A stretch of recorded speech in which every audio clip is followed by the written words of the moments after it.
Hey guys, make sure you stand till the end. We're going to talk about common mistake people make that can cost you thousands of dollars in repairs, parts, tools that you may not actually need. Stay with us, we'll explain what it is.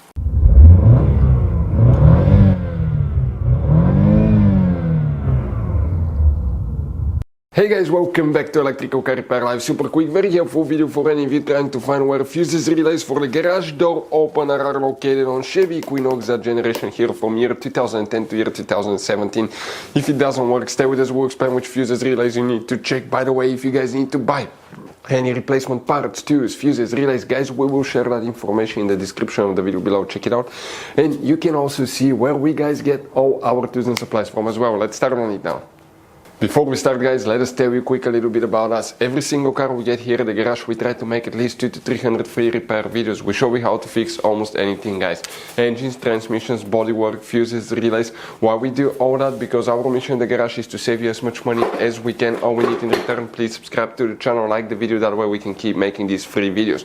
By the way, guys, check out our YouTube channels. We have more than 19,000 free repair videos that can save you thousands of dollars in future repairs. So let's go ahead, guys, and start on it now. So the garage door opener fuses relays come, guys, we'll show you what you need to check. We will demonstrate on that generation Chevy Equinox. Quick advice, there will be hidden fuse boxes in that Chevy Equinox that most owners do not know where they're located. That's why we made one special video on our YouTube channel that's called Chevy Equinox Fuse Box Location and Diagram. Very helpful video, guys. What we need to do here, we need to open the front right door. And when you guys do that, you come to the passenger side footwell compartment. Right in front of the seat on the center console right here, you have one cover. Okay, that cover, guys, okay, you can kind of see it, okay, right there. Pry it open, and underneath you're going to find a fuse box with a layout like this one here. Before we guys continue, let's explain quickly why it's always a good idea to test fuses and relays. It is, guys, very important to test fuses and relays. On those fuses you cannot clearly see if they're burnt or not, especially you can see in the J-case fuses as well. And if you guys assume, okay, let's say you remove a fuse, you look at it and you assume, guys, that it's actually a good fuse, but it's actually a bad fuse. Sometimes you cannot clearly see that.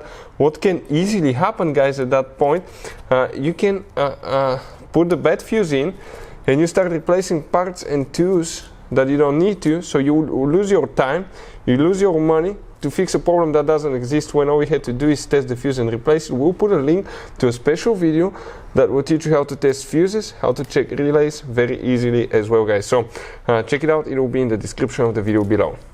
And for the garage door opener, guys, which fuse we need to check. First, let's explain about the fuse, then we'll explain about the relay.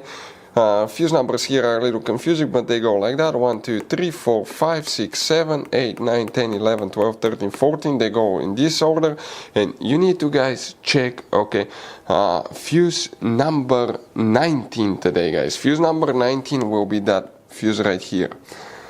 What about a relay for the garage door opener? You don't have a relay, you have that fuse that's known as a relay fuse. The relay function, practically it's controlled by the body control module, guys. So if you want to see where the body control module fuses relays are located, we'll have the video on the channel for any of you needing that video as well. Guys, now one very quick advice from us. If you open, guys, the interior fuse box, we want to show you have two kinds of different fuses and relays here, but in the engine fuse box you have all kinds of different fuses, relays. J-case fuses, mini fuses, relays. Now, guys, always keep some spare ones. If you're in the middle of nowhere, let's say you need a fuse for a fuel pump, you don't have a replacement one, you are stuck. Always get some spare ones, put them in the glove box for a peace of mind. We will share, guys, the information in the description of the video below where you can get replacement fuses, relays, parts, tools as well, guys. So thank you for watching. Hopefully the video was helpful, and see you guys next time.